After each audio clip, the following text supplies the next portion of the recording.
आज आपल्याला या ठिकाणी बालमानसशास्त्रामधील काही पण महत्त्वाचे प्रश्न पाहायचे आहेत आणि त्या प्रश्नांविषयी जी माहिती आहे ती सुद्धा आपण आजच्या या व्हिडिओच्या माध्यमातून बघणार आहोत.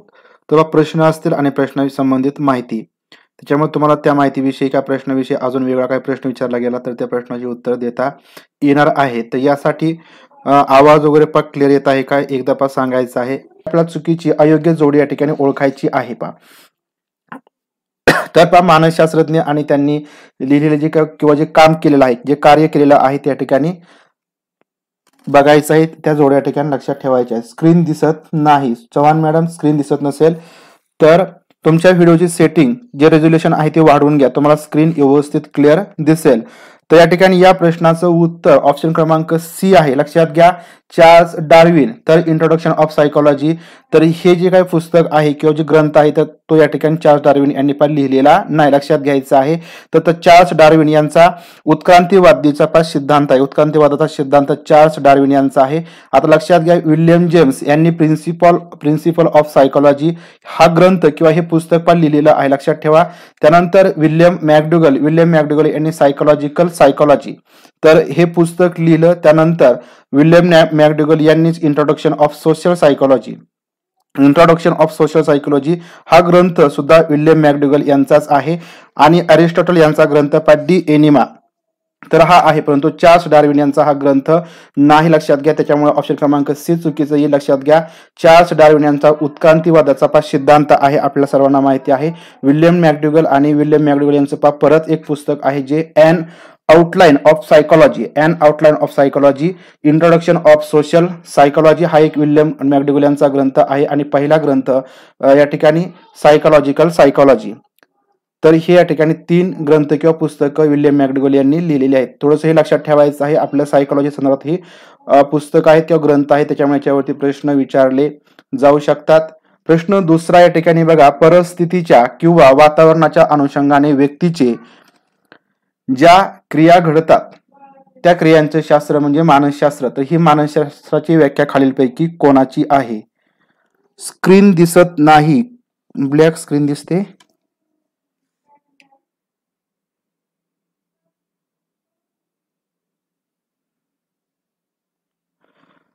तर बघा, या ठिकाणी ज्यांना स्क्रीन दिसत नसेल त्यांनी थोडंसं बॅक यायचं आहे आणि लेफ्ट व्हायचं आहे आणि परत जॉईन व्हायचं आहे. कारण स्क्रीनचा तर या ठिकाणी प्रॉब्लेम येत नाही. स्क्रीन दिसत नाही.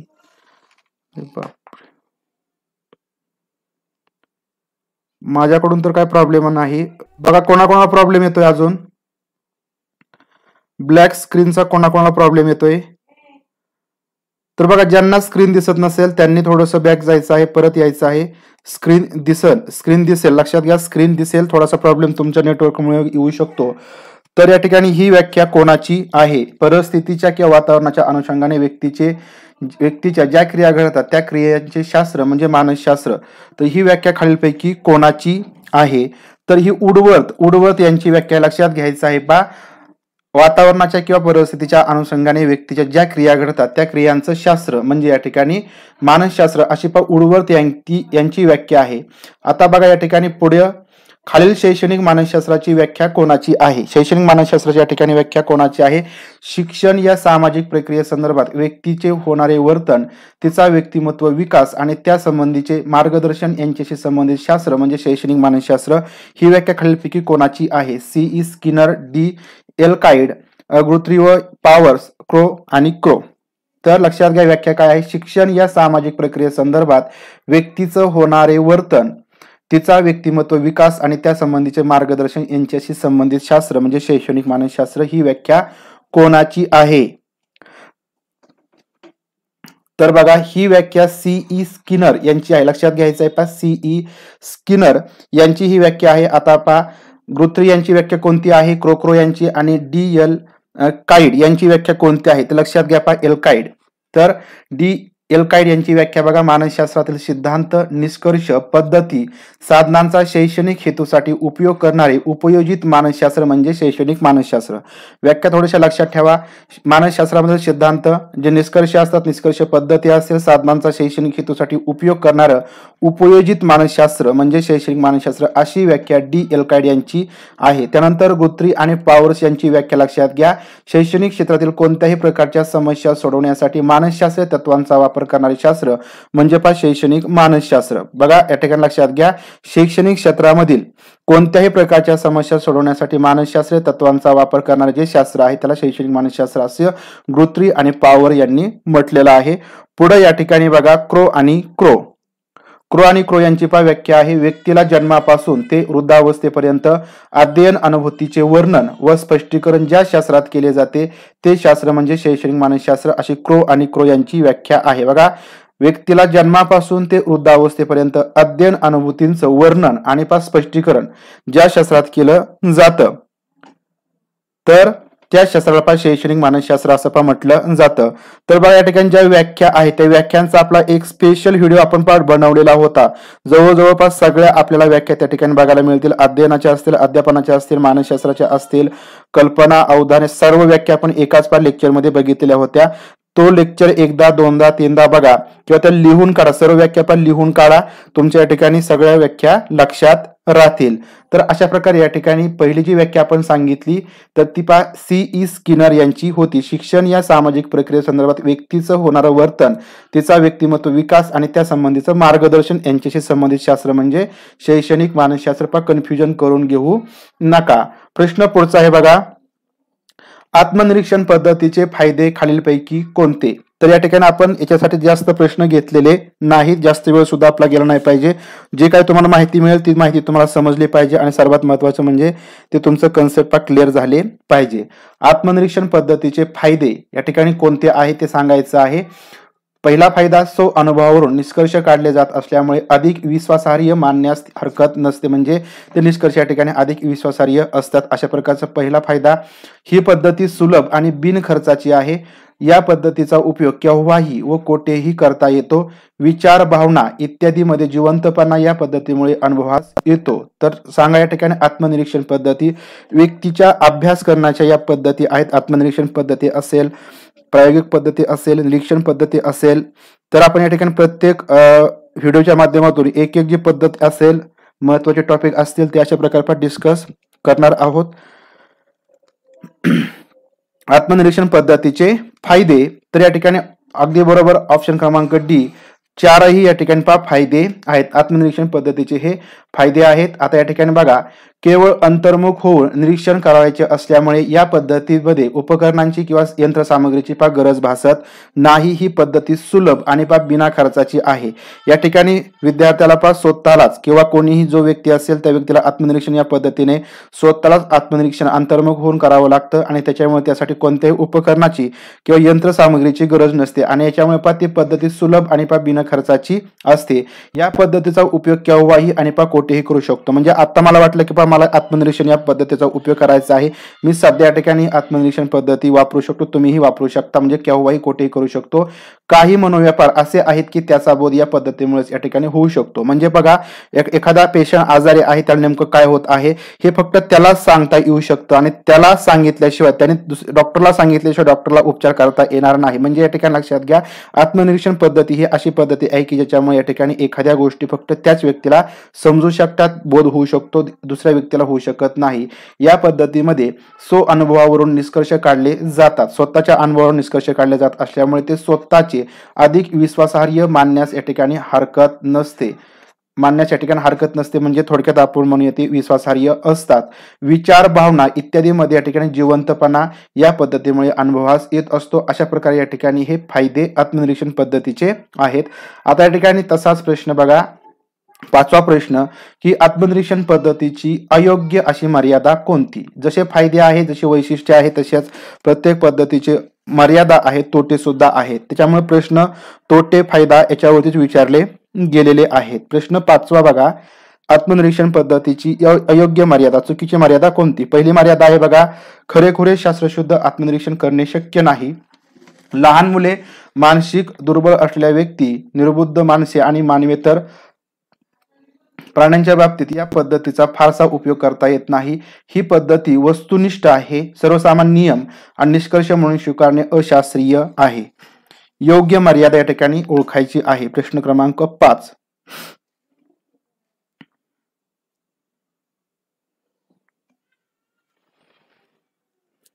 अयोग्य मर्यादा लक्षात घ्या. अयोग्य मर्यादा आपल्याला या ठिकाणी ओळखायची आहे.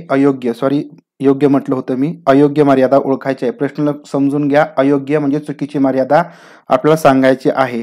तर या ठिकाणी बघा, पहिली जी मर्यादा आहे की खरेखुरे शास्त्रशुद्ध आत्मनिरीक्षण करणं या ठिकाणी शक्य नाही. या ठिकाणी बघा, जर आपल्याला खरोखर शास्त्रशुद्ध आत्मनिरीक्षण करायचं असेल तर त्यासाठी ती समोरची व्यक्ती स्वतः कसा आत्मपरीक्षण करणार आहे, तर हे या ठिकाणी त्याच्यावरती डिपेंड असतं. म्हणजे त्या ठिकाणी दुसऱ्या व्यक्तीला, समोरच्या व्यक्तीला पाच चांगल्या प्रकारचे निष्कर्ष द्यावेत अशा प्रकारचा विचार करून तो पाक खोटं सुद्धा आत्मपरीक्षण किंवा आत्मनिरीक्षण करू शकतो. म्हणजे या ठिकाणी ही मर्यादा बरोबर आहे, योग्य आहे. पुढची मर्यादा, आत्मनिरीक्षण ही पद्धती स्वतः करायची असते. त्याच्यामुळे या ठिकाणी लहान मुले असतील, मानसिक दुर्बळ असलेल्या व्यक्ती असतील, निर्बुद्ध माणसे असतील, मानवेतर प्राण्यांच्या बाबतीमध्ये या पद्धतीचा फारसा उपयोग करता येत नाही.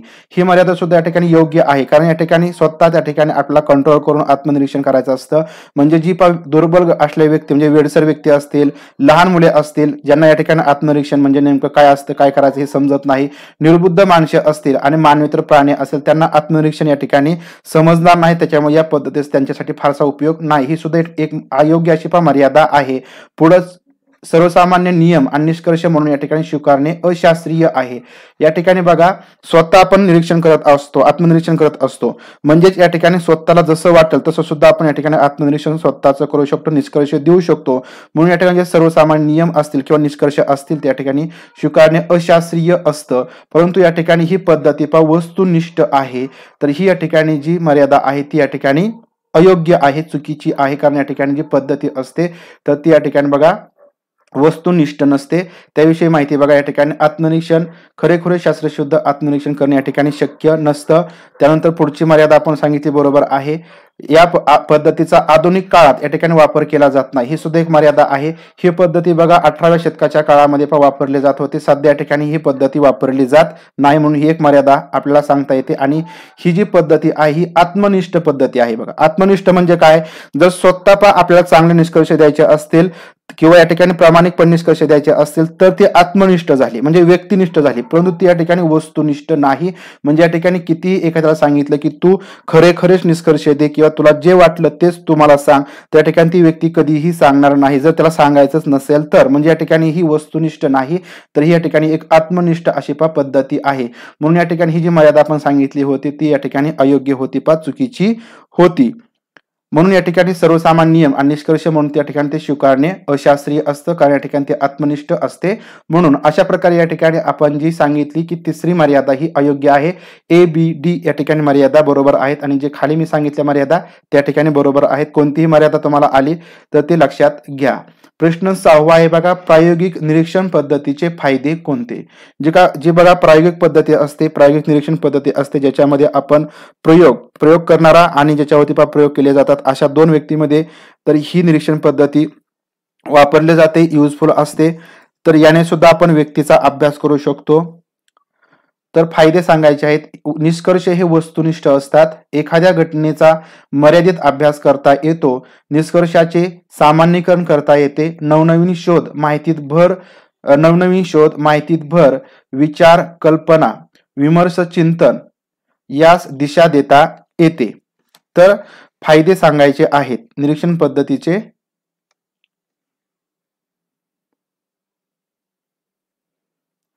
तर या ठिकाणी बघा, प्रश्न थोडासा चुकला आहे. प्रायोगिक निरीक्षण पद्धतीचे या ठिकाणी आपल्याला काय करायचं आहे बघा, फायदा कोणता नाही असा या ठिकाणी बघा प्रश्न आहे. प्रायोगिक निरीक्षण पद्धतीचा कोणता एक फायदा नाही, फायदा नाही असा प्रश्न या ठिकाणी लक्षात घ्या थोडासा. प्रायोगिक निरीक्षण पद्धतीचा खालीलपैकी कोणता एक फायदा नाही.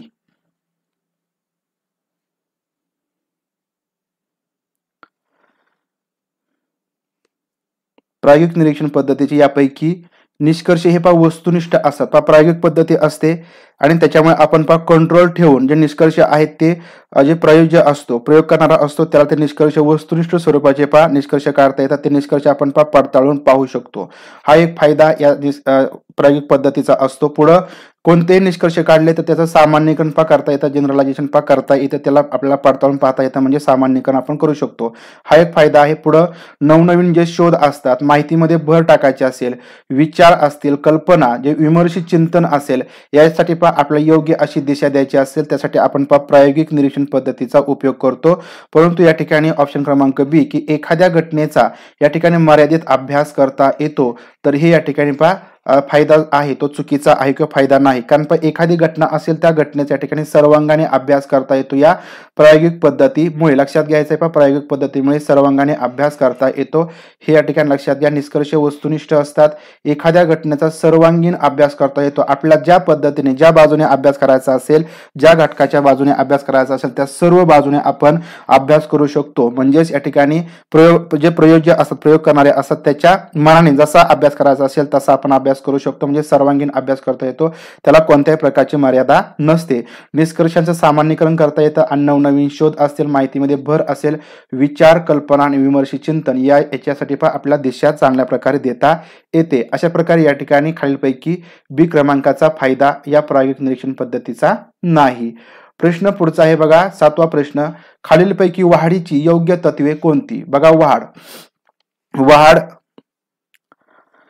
वाढीची तत्वे कोणती? या ठिकाणी तत्वे दिलेली आहेत. वाढीमध्ये अनुवंशाचे कार्य दिसून येते. वाढ विशिष्ट वयापर्यंत असते, म्हणजेच ती मर्यादित असते. वाढीचा वेग समान असतो. वाढीचा प्रारंभ मातेच्या उदरात म्हणजे गर्भधारणेपासून होतो. कोणती तत्वे या ठिकाणी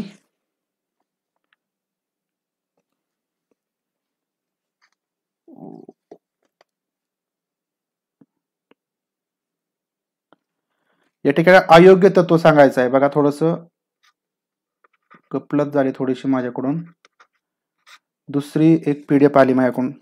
तर अयोग्य तत्व सांगायचं आहे. या ठिकाणी अयोग्य तत्व, या ठिकाणी जे खाली ऑप्शन असतात फक्त अ, ब, बरोबर, ते या ठिकाणी माझ्याकडून डिलीट झालेले दिसत आहेत. त्याच्यामुळे या ठिकाणी थोडेसे प्रश्न आपल्याला वस्तुनिष्ठच बघावे लागतील सध्या तरी.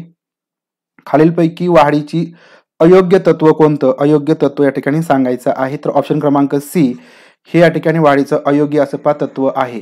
वाढीचा वेग या ठिकाणी समान असतो, कारण या ठिकाणी वाढीचा वेग हा समान नसतो, तर हे या ठिकाणी अयोग्य तत्व आहे. वाढीमध्ये अनुवंशाचे कार्य दिसून येतं. वाढ विशिष्ट वयापर्यंत असते, म्हणजेच ती मर्यादित असते. वाढीचा प्रारंभ मातेच्या उदरात म्हणजे गर्भधारणेपासूनच होतो. ही योग्य अशी तत्वे आहेत. खाली अजून तत्वे तुम्हाला बघायला मिळतील. आता बघा, वाढी संदर्भात सगळी माहिती बघा. वाढ ही संख्यात्मक असते. कोणतीही वाढ असेल त्या ठिकाणी संख्यात्मक असते. वाढ आपल्याला मोजता येते म्हणजे ती या ठिकाणी परिमाणात्मक असते. वाढीमध्ये अनुवंशाचे कार्य दिसून येतं. वाढीमध्ये या ठिकाणी अनुवंशाचे कार्य दिसून येतं. या ठिकाणी अनुवंशानुसार या ठिकाणी वाढ वगैरे ठरत असते. वाढ ही विशिष्ट वयापर्यंत असते, म्हणजेच ती या ठिकाणी मर्यादित असते. वाढ या ठिकाणी एका मर्यादेनंतर होत नाही. शारीरिक वाढ झाली म्हणजेच या ठिकाणी विकास होतोच असे नाही. लक्षात घ्या, विकास ही संकल्पना वेगळी आहे. आपण ती नंतरच्या लेक्चरमध्ये किंवा प्रश्नांमध्ये त्याचा समावेश करूया. शारीरिक वाढ झाली म्हणजे या ठिकाणी विकास होतो असेच नाही. वाढ ही सर्वांगीण होत असते, सर्व बाजूने वाढ होत असते. वाढीचा प्रारंभ मातेच्या उदरात म्हणजे गर्भधारणेपासून होतो. वाढ ही एक परिमाणात्मक बदल असतो, म्हणजे या ठिकाणी वाढ आपण किलोमध्ये असेल किंवा उंचीमध्ये असेल, सेंटीमीटर असेल, म्हणजे या पद्धतीने आपण तिला एका मापामध्ये मोजत असतो, म्हणजे ती परिमाणात्मक असते, परिमाणात्मक बदल असतो. वाढ ही सतत व हळूवार चालू असते, विशिष्ट वयात ती थांबते. लक्षात घ्या, वाढ या ठिकाणी सतत चालू असते, हळूवार चालू असते, परंतु एका विशिष्ट वयामध्ये ती थांबते, ती स्टॉप होते. वाढीचा वेग या ठिकाणी समान नसतो. आपण या ठिकाणी सांगितलं की वरती वाढीचा वेग या ठिकाणी समान असतो, त्या ठिकाणी आपलं उत्तर होतं. या ठिकाणी बघा, पायाची वाढ ही हाताच्या वाढीपेक्षा या ठिकाणी अधिक वेगाने होत असते, म्हणजे या ठिकाणी कोणत्याही अवयवाची जी वाढ आहे त्या ठिकाणी समान नसते. या ठिकाणी अशा प्रकारे आपल्याला सांगता येईल. आणि जीवनाच्या प्रारंभीच्या काळामध्ये वाढीचा वेग हा अधिक असतो, म्हणजे पहिल्या 6 महिन्यामध्ये या ठिकाणी जी वाढ असते त्या ठिकाणी खूप वाढ असते आणि त्याच्यानंतर ती कमी होत असते. तर अशा प्रकारे प्रकारे या ठिकाणी आपल्याला वाढीविषयी पण माहिती लक्षात येईल किंवा जी तत्वे आहेत वाढीची किंवा वैशिष्ट्ये त्या ठिकाणी लक्षात ठेवायची आहेत आपण, कारण याच्यामध्ये वाढ आणि विकास याच्यामध्ये गफलत होत असते, त्याच्यामुळे आपण फक्त सध्या एकच घटक घेतलेला आहे, आपण नंतर दुसरा घटक घेऊया. तर प्रश्न पुढचा आहे बघा, 8वा प्रश्न, शैशवावस्था किंवा बाल्यावस्थाच्या शारीरिक विकास फिजिकल डेव्हलपमेंट विकासाबाबत अयोग्य विधान या ठिकाणी ओळखायचं आहे. अयोग्य विधान सांगायचं आहे. शैशवावस्था किंवा या ठिकाणी बाल्यावस्था शारीरिक विकासाबाबतीमध्ये अयोग्य विधान सांगायचं आहे, चुकीचं विधान सांगायचं आहे. विधाने बघा, नवजात बालकाचे वजन सुमारे 10 पौंड असते, जन्मतः डोक्याची लांबी शरीराच्या 1/4 पट असते किंवा 1/4 पट असते, मज्जासंस्थेचा विकास या ठिकाणी या अवस्थेमध्ये होतो आणि अंतस्राव ग्रंथीतून स्राव स्रवतात, हाडे टणक बनतात.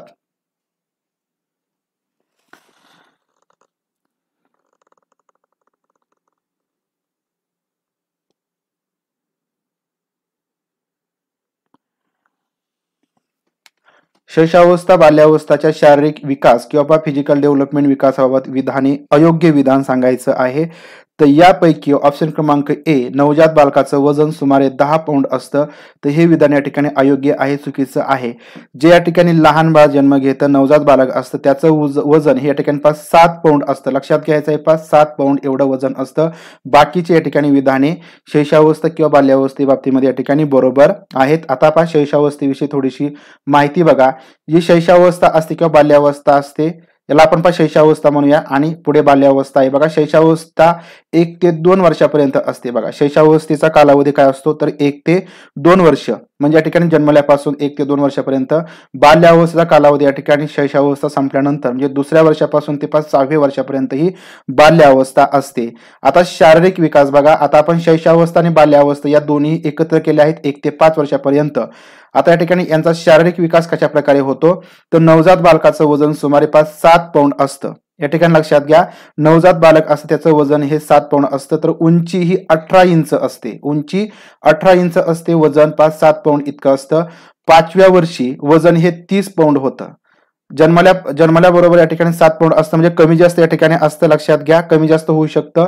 आणि 5व्या वर्षी या ठिकाणी वजन हे 7 पौंड असतं. या ठिकाणी सर्वसामान्य दिलं आहे किंवा नॉर्मल दिलेलं आहे, लक्षात घ्यायचं आहे. तर उंची या ठिकाणी 38 ते 40 इंच इतकी या ठिकाणी 5व्या वर्षी असते. जन्मताच डोक्याची लांबी ही शरीराच्या 1/4 पट असते. वय वाढल्यावर या ठिकाणी प्रमाण बदलतं. या ठिकाणी नवजात बालके त्यांची जी झोप असते ती प्रदीर्घ काळ असते. या ठिकाणी आपला शारीरिक विकासाबाबतीमध्ये प्रश्न आहे, आपण शारीरिक विकासाबाबतीमध्ये ही माहिती बघतोय. माहिती पुढची बघा, की ओठांची हालचाल असेल, जांभया, शिंका, भाव दर्शनार्थ सारे अंग या ठिकाणी गदागदा हलवणे, श्रवणाखेरीज इतर ज्ञानेंद्रिय थोडीफार कार्यक्षम असतात. लक्षात घ्या, श्रवणाखेरीज म्हणजे ऐकण्याखेरीज इतर जे काही पण ज्ञानेंद्रिय असतील ते या ठिकाणी थोडीफार कार्यक्षम असतात. 100% किंवा या ठिकाणी पूर्णपणे ती कार्यक्षम नसतात. या ठिकाणी कोणत्या अवस्थेमध्ये तर शैशवावस्था किंवा बाल्यावस्थेमध्ये लक्षात घ्यायचे श्रवणाखेरीज इतर ज्ञानेंद्रिय कार्यक्षम नसतात किंवा थोडीफार कार्यक्षम असतात. हृदय हळूहळू या ठिकाणी वाढत जातं, म्हणजे आकाराने जे हृदय आहे ते आकाराने हळूहळू वाढत जातं. नाडीचे ठोके ही 6व्या वर्षापर्यंत 140 पासून ते 100 वरती येतात, म्हणजे या ठिकाणी 6व्या वर्षापर्यंत 140 पासून ते 100 पर्यंत या ठिकाणी नाडीचे ठोके येत असतात. मलमूत्र विसर्जनाच्या बाबतीमध्ये 1.5 वर्षापर्यंत मुलाचा ताबा हा इंद्रियावरती वाढत नाही, म्हणजेच या ठिकाणी मज्जासंस्थेचा विकास या ठिकाणी होत असतो. स्नायूंची वाढ सुद्धा या ठिकाणी होत असते.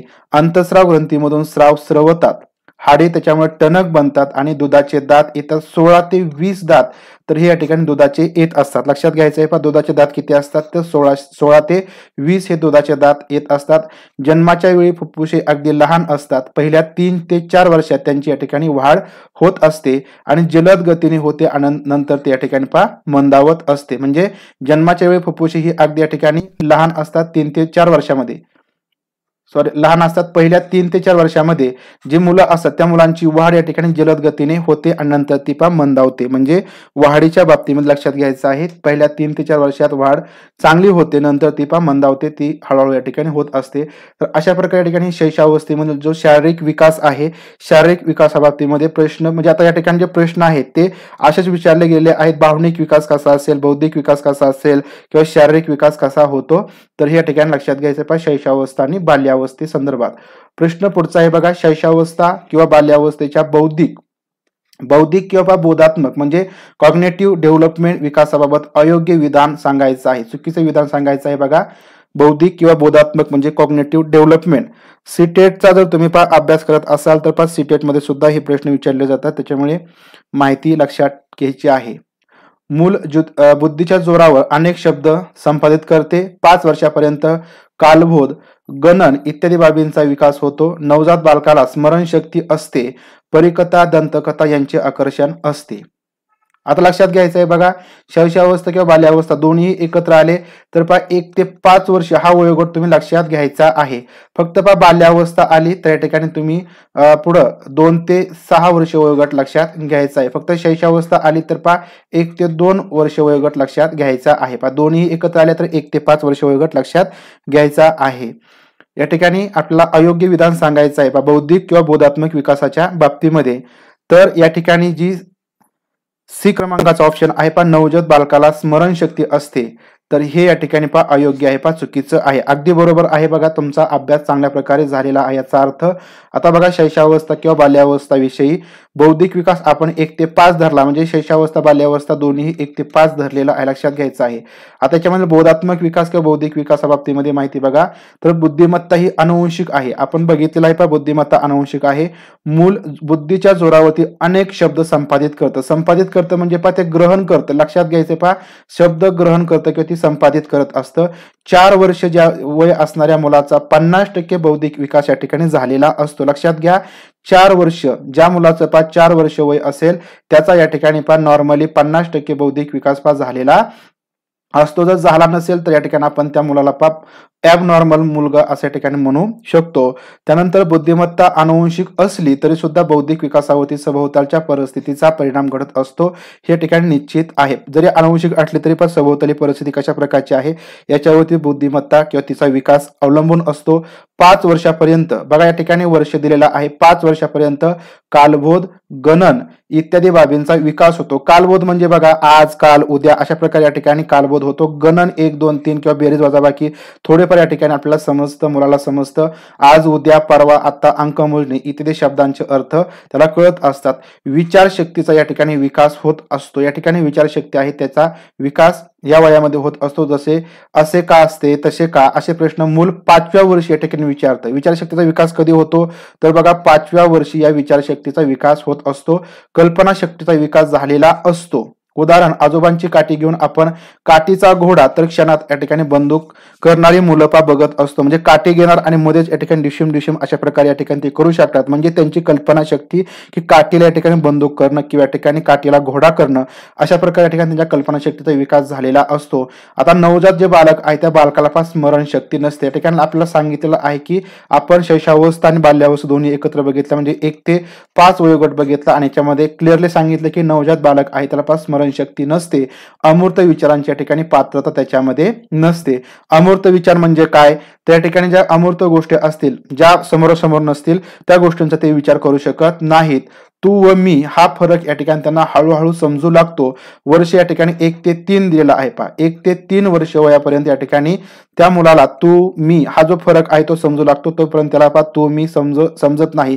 किंवा ठिकाणी एखादं बाळ आहे ते स्वतःलाच बाळ म्हणून घेतं, किंवा या ठिकाणी एखाद्या समोरच्या तू म्हणत नाही तर मी म्हणतो, किंवा ठिकाणी स्वतःला तू सुद्धा म्हणून घेऊ शकतो. म्हणजे तू आणि मी याच्यामध्ये त्यांना फरक समजत नाही. त्यांची जी स्मरणशक्ती आहे तीव्र स्वरूपाची असते. एखाद्या गोष्टी ते लगेचच लक्षात ठेवतात.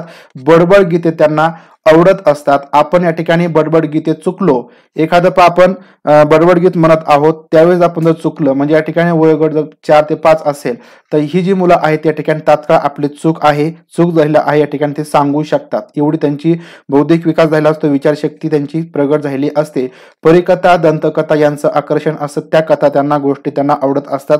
मोबाईलमध्ये सुद्धा ज्या काही गोष्टी वगैरे असतील त्या त्यांना चांगल्या प्रकारे आवडतात. आई वडील आजोबा यांच्या भूमिका या ठिकाणी ती मूल करत असतात. आईसारखं बोलतात किंवा त्यांच्या भूमिका करतात, वडिलांसारखं आजोबांसारखं ते बोलण्याचा प्रयत्न करतात किंवा त्यांच्या भूमिका करत असतात. आणि अवधान काही वेळ तरी या ठिकाणी ते केंद्रित करू शकतात.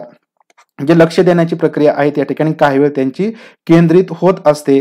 तर अशा प्रकारे या ठिकाणी जो प्रश्न आहे की शैशवावस्था बाल्यावस्थेच्या या ठिकाणी अयोग्य विधान कोणतं, तर नवजात बालकाला स्मरणशक्ती असते, तर या ठिकाणी अयोग्य असं विधान आहे. त्यांना या ठिकाणी पुढच्या याच्यामध्ये पाहिजे नवजात बालक आहेत त्यांना नसते, पुढे पुढे ती वाढत गेलेली आहे.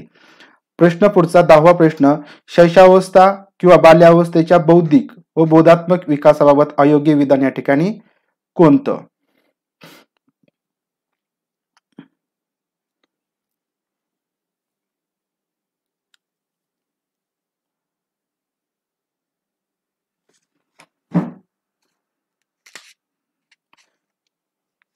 या ठिकाणी बघा बौद्धिक नाही, या ठिकाणी भावनिक आहे. भावनिक आहे, लक्षात घ्या थोडस.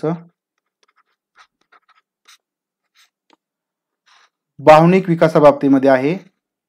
शैशवावस्था किंवा बाल्यावस्थेच्या भावनिक विकासाबाबतीमध्ये अयोग्य विधान सांगायचं आहे. भावनिक विकास, शारीरिक विकास असतो, भावनिक विकास, बौद्धिक विकास किंवा बोधात्मक विकास आणि शेवटी पण सामाजिक विकास, अशा प्रकारे या ठिकाणी 4 विकासाचे प्रकार असतात. याच्यामध्ये थोडस मिस्टेक आज जास्त झालेली दिसते माझ्याकडून.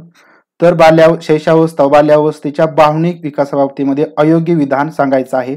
कुत्रा, मांजर, साप, वाघ यांची भीती 4 ते 5 महिन्याच्या मुलांना नसते. शैशवावस्थेमध्ये अमूर्त गोष्टींची भीती वाटते. भीती, राग, हर्ष, प्रीती, सहानुभूती, दया, क्षमा इत्यादी आविष्कार हे भावनिक विकासामध्ये येत असतात. 2 ते 4 वर्षापर्यंत मूल आपल्या भावनांना आविष्कार तीव्रतेने करते. भावनिक विकास.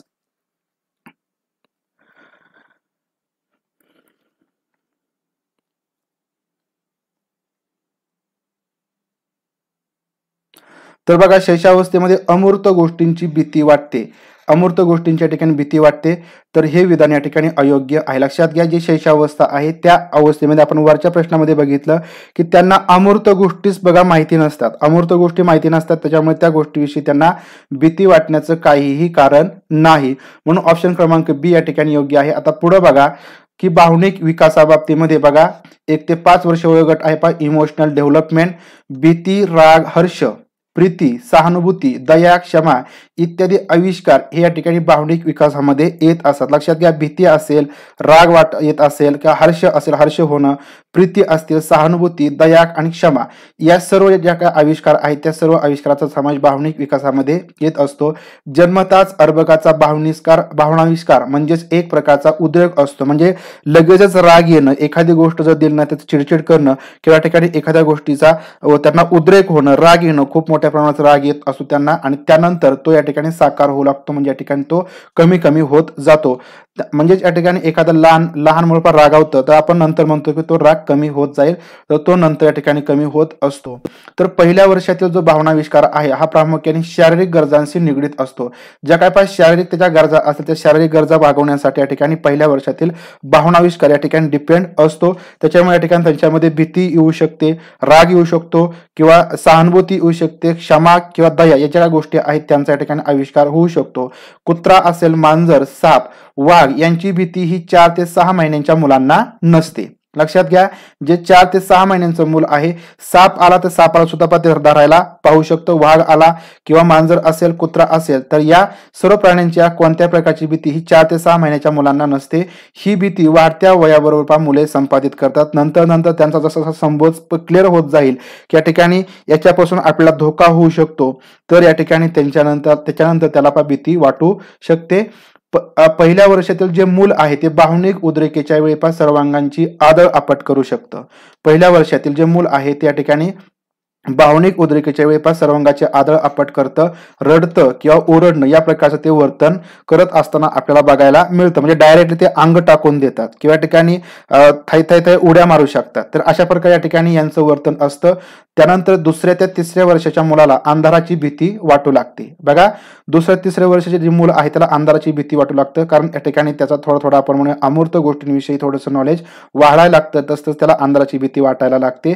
अगदी लहान वयात मोठा आवाज व शरीराचा तोल सुटणे या 2 गोष्टींबद्दल मुलाला भीती वाटत असते. म्हणजे मी पडल का, किंवा या ठिकाणी आपण म्हणूया आवाज एखादा झाला, फटाक्याचा मोठा आवाज झाला की त्याला भीती वाटत असते. 2 ते 4 वर्षापर्यंत मूल आपल्या भावनांचा आविष्कार हा तीव्रतेने करत असतं. लक्षात घ्या, तीव्रतेने करत असतात कारण त्याला काही गोष्टी समजत नसतात. वस्तूंची मोडतोड करणे, वस्तू फेकणे, चावणे, उड्या मारणे इत्यादी प्रकारे ते आविष्कार केला जातो. आनंद झाला की टाळे पिटणे, चावणे, मारणे इत्यादी प्रकारे ते आविष्कार करत असतात. शैशवावस्थेमध्ये अमूर्त गोष्टींची भीती वाटत नाही. उदाहरण पहा, महागाई, मंदी, वडिलांच्या इब्रतीतील धक्का, अपयश वगैरे याची त्यांना काही देणं घेणं नसतं. त्याच्यामुळे त्या अमूर्त गोष्टींची त्यांना भीती वाटण्याचं कोणतंही कारण नसतं.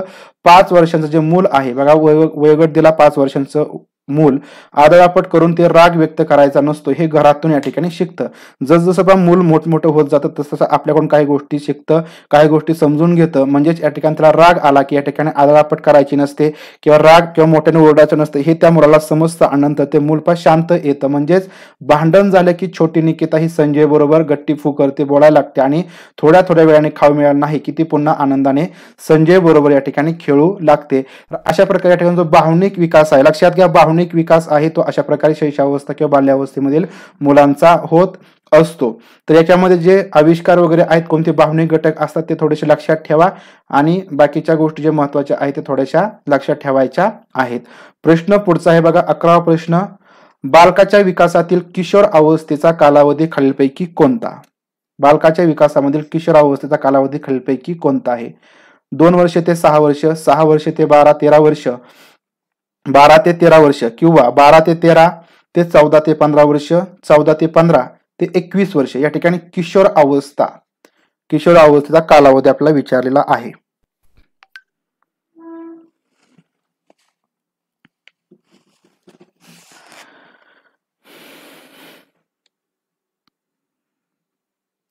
तर किशोरावस्थेचा कालावधी हा 6 वर्ष ते 12 किंवा 13 वर्ष, 6 वर्ष ते 12 किंवा 13 वर्ष हा किशोरावस्थेचा कालावधी असतो. आता तक्ता लक्षात ठेवायचा आहे बघा, या ठिकाणी वयोगट आहे, अवस्था आहेत आणि त्याचं इंग्रजी नाव सुद्धा लक्षात ठेवा. तर बघा, गर्भधारणा ते जन्म म्हणजे 9 महिने या ठिकाणी जन्मपूर्व अवस्था असते. गर्भधारणा ते जन्मपूर्व म्हणजे या ठिकाणी जन्मपूर्व अवस्था असते, ते ज्याला प्रेनेटल पिरियड असं म्हटलं जातं. जन्मापासून ते पहिले जे 2 आठवडे असतात तर ती नवजात अर्भकावस्था असते. नवजात अर्भकावस्था ही जन्मापासून ते 2 आठवड्यापर्यंत असते. त्यानंतर 3रा आठवडा ते 2 वर्षापर्यंत शिशुअवस्था किंवा शैशवावस्था असते. म्हणजे या ठिकाणी आपण म्हणूया 1 वर्षापासून ते 2 वर्षापर्यंत हे शिशु किंवा शैशवावस्था असते. म्हणजे जन्मापासून ते 2 वर्षापर्यंत. कारण या ठिकाणी वरील ज्या काही अवस्था आहेत त्या सुद्धा याच्यामध्ये आपल्याला धरायच्या असतात. जर या ठिकाणी याच्यावरती स्पेसिफिक प्रश्न आहे तो आपल्याला विचारला जात नाही, त्याच्यामुळे या ठिकाणी हे थोडंसं लक्षात घ्या. आपल्याला फक्त डायरेक्ट जी 3री अवस्था आहे शैशवावस्था किंवा शिशुअवस्था याच्यावरती प्रश्न डायरेक्ट विचारले जातात. या ठिकाणी 2 वर्षापासून ते 6 वर्षापर्यंत पूर्व बाल्यावस्था असते, अर्ली चाइल्डहुड. 6 वर्षे ते 12 ते 13 वर्ष उत्तर बाल्यावस्था किंवा त्यालाच किशोर अवस्था म्हटलं जातं. आणि त्याच्यामध्ये किशोर अवस्थेचे या ठिकाणी 2 प्रकार पडतात. पूर्व किशोर अवस्था जी 6 वर्षे ते 9 ही पूर्व किशोरावस्था असते. 9 ते 13 वर्ष ही या ठिकाणी उत्तर किशोरावस्था असते. लक्षात घ्या, उत्तर बाल्यावस्था म्हणजेच पौगंडावस्था. त्यानंतर 12 ते 13 वर्ष किंवा 14 ते 15 वर्ष म्हणजे लक्षात घ्या 12 ते 14 किंवा 13 ते 15 अशा प्रकारे या ठिकाणी ही पौगंडावस्था असते. त्यानंतर 14 ते 21 वर्ष किंवा 15 ते 21 वर्ष ही कौमार्य अवस्था किंवा कुमारावस्था. त्यानंतर 21 वर्षे ते 35 वर्ष ही युवावस्था असते. 35 वर्षे ते 60 वर्षे प्रौढावस्था असते आणि 60 वर्षापासून ते मृत्यूपर्यंत ही वृद्धावस्था असते. आता या ठिकाणी एक गोष्ट लक्षात घ्यायची आहे की आपण कोणताही जो कालावधी आहे तो काटेकोरपणे सांगू शकत नाही किंवा बाल मानसशास्त्र सुद्धा काटेकोरपणे कोणताही कालावधी कम्प्लिटली सांगत नाही. कारण या ठिकाणी वाढ असते, विकास असतो. तर या ठिकाणी प्रत्येक प्रत्येक व्यक्ती अनुसार याच्यामध्ये बदल असतो, व्हेरिएबल्स असतात. त्याच्यामुळे या ठिकाणी काटेकोरपणे आपण म्हणजे असं म्हणू शकत नाही की 6व्या वर्षी या ठिकाणी पूर्व बाल्यावस्था संपली की लगेचच 6व्या वर्षी या ठिकाणी उत्तर बाल्यावस्था सुरू झाली. या ठिकाणी मागं पुढे या ठिकाणी होऊ शकतं. म्हणजे या ठिकाणी 12.5 वर्षापर्यंत या ठिकाणी तुमची उत्तर बाल्यावस्था असू शकते किंवा एखाद्याची 13 वर्षापर्यंत सुद्धा उत्तर बाल्यावस्था असू शकते. म्हणजे या ठिकाणी जी प्रत्येक अवस्था असते तर ती एकमेकांमध्ये निगडीत असते. लक्षात घ्या, एकमेकांशी निगडीत असते, त्याला आपण सेपरेटली करू शकत नाही.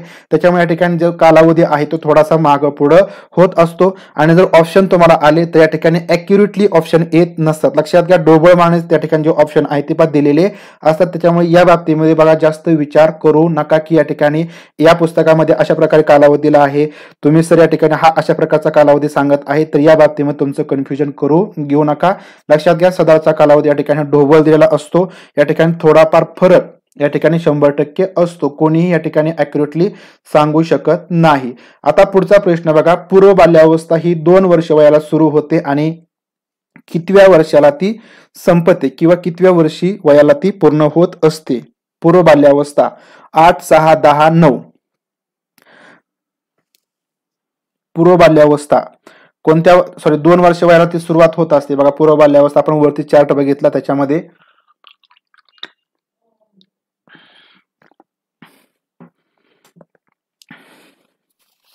तर बघा 6 लक्षात घ्या. 6 2 ते 6 आपण वरती बघितलं. पूर्व बाल्यावस्था 2 ते 6 वर्ष असते.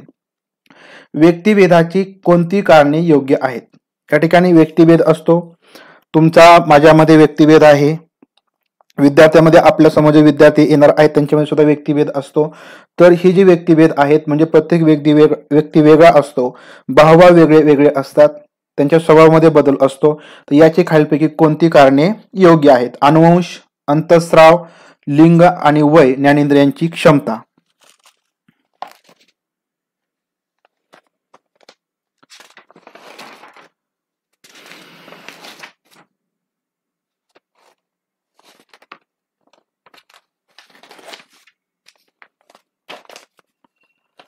व्यक्तिभेदाची कारणे या ठिकाणी आपल्याला सांगायची आहेत. तर या ठिकाणी 4ही जी कारणे आहेत ते या ठिकाणी योग्य आहेत. अनुवंश असेल तर अनुवंश या ठिकाणी आपल्याला माहिती आहे वाढ विकासावरती परिणाम करणारा घटक. ज्याच्यामध्ये या ठिकाणी व्यक्तिभेद असेल तर व्यक्तिभेदामध्ये सुद्धा जे एकाच आईवडिलांची मुलं असेल तर ते या ठिकाणी वेगवेगळे असतात. म्हणजे या ठिकाणी अनुवंश सुद्धा या ठिकाणी व्यक्तिभेदाचं महत्वाचं कारण आहे. अंतःस्राव ज्या ग्रंथी असतात, अंतःस्रावामध्ये स्राव असतात, ते स्रावत असतील तर त्याच्यामुळे सुद्धा या ठिकाणी व्यक्तिभेद होत असतो. लिंग आणि वय असेल तर याच्यामुळे पण 100% व्यक्तिभेद असतोच. आणि ज्ञानेंद्रियांची जी काही क्षमता असते, एखाद्याचं ज्ञानेंद्रिय पण चांगल्या प्रकारचं असतं. म्हणजे या ठिकाणी एखाद्या हॉटेलमधला जो शेफ असतो किंवा जो आचार्य असतो त्याचं ज्ञानेंद्रिय जी जीभ असते ती या ठिकाणी चांगल्या प्रकारची असते. त्याला चव असते ते पण अचूक समजते. आपल्यापैकी पण बरेच जण असेल की त्यांना भाजी आळणी आहे, मीठ कमी आहे, मीठ जास्त झालेलं आहे, हे सुद्धा या ठिकाणी काही वेळेस पण समजत नाही. अशा प्रकारचे बरेच लोक असतात. म्हणजे ज्ञानेंद्रियांची काही क्षमता असते त्याच्यावरून सुद्धा या ठिकाणी एखाद्याला चव समजते, एखाद्याला चव समजत नाही, किंवा एखाद्याला समोरचं जे काय दिसतं त्याच्यामध्ये सुद्धा फार फरक जाणवतो. म्हणजे या सर्व कारणांमुळे या ठिकाणी व्यक्तिभेद या ठिकाणी होत असतो. ही या ठिकाणी व्यक्तिभेदाची सर्व कारणे या ठिकाणी योग्य अशी आहेत. प्रश्न पुढचा आहे या ठिकाणी बघा, अवदानावरती परिणाम करणाऱ्या घटकांपैकी कोणता घटक या ठिकाणी आंतरिक नाही? अवदानावरती परिणाम करणारे घटक असतात बघा, बाह्य घटक असेल आणि अंतर्गत घटक असेल. अवधान आपल्याला माहिती आहे बघा, अवधान संवेदनाला अर्थ या ठिकाणी प्राप्त झाला की अवधान म्हणजे या ठिकाणी आपण एखाद्या गोष्टीवरती लक्ष देणं, जाणीवपूर्वक या ठिकाणी लक्ष केंद्रित करणं, त्याला अवधान असं पण म्हटलं जातं. मी या ठिकाणी अवबोधावरती गेलो होतो थोडस, लक्षात घ्या. अवदानावरती परिणाम करणाऱ्या घटकापैकी कोणता घटक या ठिकाणी आंतरिक घटक नाही? आपल्याला बघायचे तर आंतरिक घटक, बाह्य घटक या ठिकाणी मी तुम्हाला सांगेल. तर याचं फक्त मला सांगायचं आहे कोणता घटक आंतरिक घटक नाही. तर यापैकी बघा, अभिरुची म्हणजे आवड आपल्याला किती असते, ही आवड या ठिकाणी आपली किंवा एखाद्या गोष्टीची अभिरुची असणे, तर या ठिकाणी आंतरिक घटक आहे. लक्षात घ्या, हा आंतरिक घटक आहे. दृष्टिकोन, एखाद्या बाबतीमध्ये एखाद्या गोष्टीविषयी आपला दृष्टिकोन कसा आहे. म्हणजे गुलाबाचं फुल आहे बघा, या ठिकाणी सर्वांनाच गुलाबाचं फुल आवडतं, पण एखादा असा व्यक्ती असू शकतो त्याला गुलाबाचं फुल आवडत नसेल. काहीतरी गोष्टी त्याच्या बाबतीमध्ये त्या गुलाबाच्या फुलावरून झालेल्या असतील, म्हणून या ठिकाणी त्याचा दृष्टिकोन त्या बाबतीमध्ये तसा असेल, चुकीचा असू शकतो. त्याच्यामुळे या ठिकाणी तो आंतरिक घटक आहे. सवय, या ठिकाणी सवय सुद्धा या ठिकाणी आंतरिक घटक आहे. या ठिकाणी बऱ्यापैकी चुकलेला आहात. लक्षात घ्या, तुमची जी सवय असते ही सवय या ठिकाणी बाह्य घटक नाही. तो या ठिकाणी तुम्ही स्वतःला लावून घेतलेली ती सवय असते, ते एक आंतरिक घटक आहे. आळस असेल, आळस तुमची सवय झाली. सकाळी एखाद्याला उठायचं असेल तर या ठिकाणी तुमचे आंतरिक घटक आहे, तुमची आंतरिक शक्ती तुम्हाला जागृत करते. चला आता ठिकाणी मला फिरायला जायचं आहे, उठायचं आहे, ही तुमची सवय झाली. मला अभ्यास करायचा आहे, तुम्ही स्वतः ठरवता. मी सांगितलं म्हणून तुम्ही अभ्यास करत नाही की तुम्हाला ती सवय लागू शकत नाही. हा मोटिवेशन या ठिकाणी थोडीशी वेगळी असते प्रक्रिया, परंतु या ठिकाणी लक्षात घ्या, सवय जी असते ती पण आंतरिक आहे. परंतु या ठिकाणी जी उद्दीपकाची पुनरावृत्ती आहे तर ही या ठिकाणी बाह्य घटक आहे. लक्षात घ्या, सोपा प्रश्न होता तरी सुद्धा या ठिकाणी तुमच्याकडून या प्रश्नाविषयी पण चुकीचं झालेलं आहे. प्रश्न एकदम सोपा होता. लक्षात घ्या, अवदानावरती परिणाम करणारे जे घटक असतात ते बाह्य घटक असतात. आता बघा, बाह्य घटकामध्ये काय काय असतं, जे उद्दीपक असतात बघा, उद्दीपक म्हणजे आपल्या समोर एखादी गोष्ट असेल तर ती गोष्ट कशा प्रकारची आहे, एखादी वस्तू असेल ती वस्तू कशा प्रकारची आहे, तर ही या ठिकाणी आपण म्हणूया बाह्य घटक झाला आणि त्याच्यावरती आपलं अवधान अवलंबून असतं, डिपेंड असतं. जर पहा उद्दीपकाचा प्रकार कशा प्रकारचा आहे, म्हणजे त्याच्यामध्ये दृक आहे, श्राव्य आहे, उद्दीपक अधिक लवकर अवधान आकर्षित करून घेत असेल, चांगल्या प्रकारचा बॅनर असेल, चांगल्या प्रकारचा फोटो असेल, एखादा पिक्चरमध्ये एखादा चांगला सीन असेल तर लगेच आपलं त्या ठिकाणी अवधान केंद्रित होत असतं, आपलं अवधान त्या ठिकाणी जाऊ शकतं. म्हणजे उद्दीपकाचा प्रकार कशा प्रकारचा आहे, तर हा झाला पहा बाह्य घटक. लक्षात घ्या, बाह्य घटक तुम्हाला सांगतो. त्यानंतर उद्दीपकाचा आकार कसा आहे, बघा उद्दीपकाचा आकार कसा आहे, बघा लहान असेल, मोठा असेल तर तो या ठिकाणी सुद्धा आपला अवधानाला म्हणूया की आपण अवधानावर तो परिणाम करत असतो. जे मोठमोठे पोस्टर्स असतात ते त्यासाठीच लावलेले असतात की आपलं जे अवधान आहे ते त्याकडे जावं आणि त्याच्यामुळे आपल्या अवधानावरती तो आकार परिणाम करत असतो. पुढे या ठिकाणी जे उद्दीपक असतात त्या उद्दीपकाची तीव्रता कशा प्रकारची आहे, तीव्रता कशा प्रकारची आहे, म्हणजे आपल्या घरामध्ये मिरच्या वगैरे भाजलेल्या असतील तर ते सुद्धा थोडक्यात आपण उद्दीपक झालं. तर त्या उद्दीपकाची तीव्रता तो आपला ठसका येणार आहे आणि त्या ठसक्यामुळे या ठिकाणी आपलं अवधान त्या तिकडे खेचून जाणार आहे. म्हणजे त्याची तीव्रता किती प्रकारची आहे. तुमचा या ठिकाणी तुम्ही एखाद्याने कपडे भडक रंगाचे घातलेले असतील, एखाद्या प्रकार जो तीव्र आहे, तीव्र लाईट आहे, एखादा जो काही गंध असतो, श्वास आहे तो या ठिकाणी तीव्र असेल, या ठिकाणी आपण म्हणूया हार्ड असेल किंवा मोठा आवाज झाला त्या ठिकाणी आपलं जे अवधान आहे, लक्ष आहे त्या ठिकाणी जात असतं. त्यानंतर या ठिकाणी बघा, झेंडूच्या गंधापेक्षा जे झेंडू असतो, झेंडूचं फुल असतं त्याचा जो श्वास असतो किंवा गंध असतो तर रातराणीचा गंध या ठिकाणी अधिक आकर्षित करून घेतो. जो रातराणीचा गंध आहे तो या ठिकाणी झेंडूच्या फुलापेक्षा चांगला असतो किंवा या ठिकाणी आपला तो आवडतो. म्हणजे या ठिकाणी ते अवधान अधिक आकर्षित करून घेतो, कारण या ठिकाणी त्या अवधानाची तीव्रता कशा प्रकारची आहे किंवा उद्दीपकाची तीव्रता कशा प्रकारची आहे याच्यावरती अवधान डिपेंड असतं.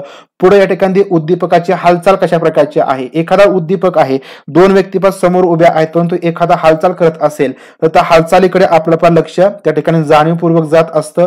त्या ठिकाणी आपण जरी लक्ष दिलं नाही तरी आपलं अवधान त्या ठिकाणी जाऊ शकतं. म्हणजे या ठिकाणी उद्दीपकाची हालचाल कशा प्रकारची आहे याच्यावरती अवधान अवलंबून असतं. पुढे या ठिकाणी उद्दीपकामधील जे विरोध असतो तो विरोध सुद्धा या ठिकाणी आपल्याला अवधानावरती परिणाम करताना आढळत असतो. म्हणजे या ठिकाणी काळा गोरा असेल किंवा या ठिकाणी जाड्या राड्या असेल, उंच बुटका असेल तर हे या ठिकाणी आपण म्हणूया की विरोध असतो, विरोधाभास असतील, याच्यामुळे सुद्धा अवधानावरती परिणाम होतो. उद्दीपकाची पुनरावृत्ती होत असेल, उद्दीपकाची काय होत असेल पुनरावृत्ती होत असेल, म्हणजे आपल्या समोर जे जाहिरात वगैरे चालत असतात, म्हणजे एखादी मालिका चालू आहे, लगेच जाहिरात आली, परत दुसरी जाहिरात आली, म्हणजे हे उद्दीपक आहे. उद्दीपकाची पुनरावृत्ती तीच जाहिरात परत परत येत असेल. एखादा मुलगा आपल्या समोर सारखा येडजाड करत असेल, येत असेल, जात असेल, ती सुद्धा या ठिकाणी आपण म्हणूया अवधान आहे किंवा उद्दीपक आहे, त्याची या ठिकाणी पुनरावृत्ती होत असेल तर आपलं लक्ष त्या ठिकाणी आकर्षित जातं. उद्दीपकामध्ये जो बदल आहे तो कशा प्रकारे होतो, उद्दीपकाचा बदल असेल, उद्दीपकाची मांडणी कशा प्रकारे केलेली आहे, चांगली तुमची मांडणी असेल, उद्दीपक म्हणजे आपण म्हणूया की एखादं प्रदर्शन आहे, त्या प्रदर्शनामध्ये कशा प्रकारची मांडणी केलेली आहे तर ते उद्दीपकच आहे. चांगल्या प्रकारची मांडणी असेल तर आपलं लक्ष त्या ठिकाणी 100% जाईल. त्याच्या शेजारी जर तशाच प्रकारचा किंवा त्याच्यापेक्षा जास्त जे घटक असेल किंवा साहित्य असेल परंतु त्यांची मांडणी चांगल्या प्रकारची नसेल तर आपलं त्या ठिकाणी लक्ष जाणार नाही. आणि उद्दीपकामध्ये नाविन्य किती आहे तर या ठिकाणी नाविन्य असेल, नवीन दुकान उघडलेलं असेल किंवा या ठिकाणी एखादा नवीन भाजीवाला येऊन बसलेला असेल तर त्या भाजीवाल्याकडे आपल्या ठिकाणी लक्ष लगेचच जातं. म्हणजे उद्दीपकाचं नाविन्य कशा प्रकार आहे. तर अशा प्रकारे या ठिकाणी जे बाह्य घटक असतात त्याच्यामध्ये आपला उद्दीपकाविषयी माहिती सांगता येते. मग उद्दीपकाची तीव्रता असेल, उद्दीपकाची पुनरावृत्ती असेल, उद्दीपकामध्ये विरोध असेल, बदल असेल, त्यांची मांडणी असेल, त्यांचं नाविन्य असेल, याच्यावरती या ठिकाणी सर्व अवधानाचा जो काय परिणाम आहे तो डिपेंड असतो. आणि नंतर जे काय आंतरिक घटक असतात, आंतरिक घटक म्हणजे या ठिकाणी आपल्या मनातून किंवा या ठिकाणी आपण म्हणूया त्याला आत्म्यातून किंवा आपल्या इच्छाशक्तीवर जे काय डिपेंड असतं तर त्या सर्व या ठिकाणी आंतरिक घटक असतात. आता आंतरिक घटकामध्ये काय येतं तर गरज, या ठिकाणी जी गरज आहे ती या ठिकाणी आंतरिक घटकामध्ये येते. म्हणजे गरज, आपल्याला जी गरज असेल, तहान लागली, पाणी प्यायला जातो तर ही आपली या ठिकाणी आंतरिक गरज झाली. म्हणजे एखाद्या गोष्टीची गरज निर्माण होते ती या ठिकाणी आंतरिक होत असते. अभिरुची असेल, दृष्टिकोन असेल, सवय असेल, त्यानंतर या ठिकाणी तात्कालिक मनस्थिती, तुमची मनस्थिती त्यावेळेस कशी आहे तर ती तात्कालिक मनस्थिती सुद्धा या ठिकाणी आंतरिक घटक आहे. तात्कालिक मनस्थितीमुळे सुद्धा तुम्ही या ठिकाणी एखाद्या गोष्टीकडे लक्ष द्यायचं किंवा लक्ष द्यायचं नाही तर हे या ठिकाणी तुम्ही ठरवू शकता. अभिरुची असेल म्हणजे या ठिकाणी एखाद्या गोष्टीविषयी तुमची आवड असेल तर त्या तिकडे तुम्ही या ठिकाणी लक्ष देऊ शकता. तुमचा दृष्टिकोन कसा आहे, चांगला असेल तर त्या गोष्टीवर तुम्ही जाणीवपूर्वक अवधान देऊ शकता. तुमची सवय असेल अभ्यासच करायचा आहे तर तुम्ही त्या ठिकाणी अवधान देऊन अभ्यास करू शकता. तर अशा प्रकारे या ठिकाणी हे बाह्य घटक आणि आंतरिक घटक आहेत. प्रश्न पुढचा आहे बघा 15वा प्रश्न. टिंबटिंब या अवधानाने मानसिक ताण निर्माण होऊन थकवा येतो. खालीलपैकी कोणत्या अवधानाने मानसिक ताण येतो आणि ताण निर्माण होऊन या ठिकाणी थकवा येऊ शकतो? अवधानाचे प्रकार या ठिकाणी आपल्याला माहिती आहेत. अनैच्छिक अवधान, ऐच्छिक अवधान आणि अभ्यस्त अवधान. तर यापैकी कोणतं असं अवधान आहे ज्याच्यामुळे या ठिकाणी थकवा येऊन मानसिक ताण निर्माण होऊन या ठिकाणी थकवा येत असतो? शेवटचा प्रश्न आहे बघा या ठिकाणी.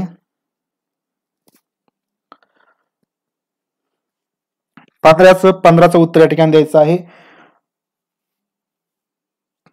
टिंबटिंब या अवधानाने मानसिक ताण निर्माण होऊन थकवा येत असतो.